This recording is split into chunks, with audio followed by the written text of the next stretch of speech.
The road to the semi-finals of the AFCON U-17 qualifiers is heating up, with some teams solidifying their positions and others fighting desperately to stay in the race. But here's where it gets controversial. Does narrow victory or even dominant wins truly reflect a team's potential?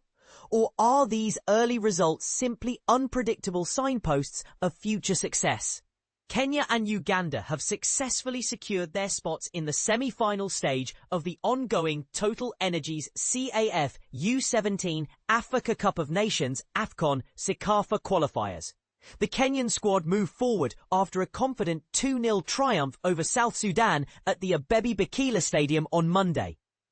Derek Wenyonzi opened the scoring for Kenya just 12 minutes into the game, forging a lead that they maintained throughout. Trevor Nasasiro sealed their victory with a second goal just before the final whistle, proving their consistency. Despite South Sudan's spirited effort, led by captain Panam Duo and substitute Michael Wani, chances were missed, preventing them from turning potential scoring opportunities into goals.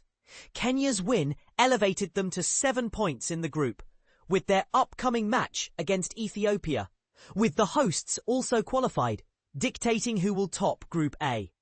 Kenyan head coach William Lukalia Maluya expressed satisfaction, stating, "Although we didn't play our best, we completed the task and qualified for the semi-finals ahead of our last group match."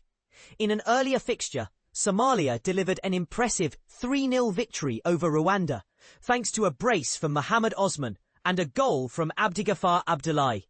Meanwhile, at Diradawa Stadium, Group B leaders Tanzania impressed by defeating Burundi 5-0. Saddam Hamis was the star of the show, netting a hat-trick, with Idrissa Kelendemo and Ismail Likongilo adding the 2 remaining goals, effectively dashing Burundi's hopes of finishing second. Uganda played a resilient match, edging out Sudan 3-1. Fahad Ismail opened the scoring for Uganda from a penalty in the 15th minute. But after some back and forth, Tanzania's Didmus Afanazi levelled for Tanzania shortly afterward, and Sohan Shabani scored the winning goal in the second half. In another riveting game, Burundi marked its first victory of the tournament by beating Djibouti 1-0, thanks to Sharif Irabaruta's goal. Both teams received red cards during the match, indicating a fiercely contested encounter. Ethiopia, the host nation, faced a dramatic twist as they initially took a commanding 3-1 lead against Somalia, but eventually drew 3-3. Nur Andirashid Omar gave Somalia the early lead, but Ethiopia's Dawit Kasau equalised before half-time and later scored twice to regain a commanding lead. Somalia refused to give up, with Abdirashid Omar scoring a late goal, ensuring the game ended in a dramatic draw.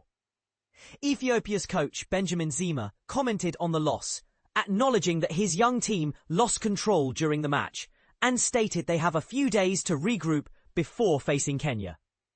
Meanwhile, Kenya came from behind to beat Rwanda 2-1, with Olivier Nshimiyimana scoring first, but Nicholas Ochola and Trevor Nasasiro turning the game around. The group stage action continues, with key matches set for Monday in Addis Ababa and Diradawa. The top 3 teams from each group will earn their tickets to the semi-finals scheduled for November 30th, leading into the final stages, including the third-place playoff and the championship match planned for December 2nd.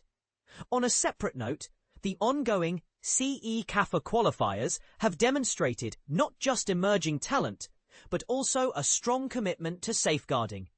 Teams have praised a recent workshop held in Ethiopia aimed at promoting player and official safety. Led by CECAFA's safety officer Veronica Lucici, these sessions cover FIFA's safeguarding policies, emphasizing how crucial a safe environment is for young athletes. Young goalkeeper Temesgen Kebede from Ethiopia shared, "I learned a lot about protecting ourselves in football, and I think this information is very important as we grow." Similarly, Rwanda's assistant coach Alain Kirasa and South Sudan's captain Panom Djor highlighted the value of these workshops, reflecting a shared desire to keep young players safe. The tournament's top scorers showcase phenomenal talent. with Lukman Ali Mbalasalu of Tanzania scoring an incredible 6 goals in one match against Djibouti, guiding his team to an 11-0 victory. Tanzania's Issa Chole opened the scoring early, and Mbalasalu's hat-trick, scored in both halves, pushed his team to a commanding win, illustrating the potential of these young stars. Uganda continues its impressive run, beating Sudan 9-0, with captain Owen Mukiza netting twice. These dominant performances underscore the rising level of competition and talent in the region. So the question is, are these early dominant performances truly indicative of future success? Or can teams turn things around as the tournament progresses? Do you believe the regional qualifiers reflect the real potential of these young players, or merely the current form? Share your thoughts and join the conversation below.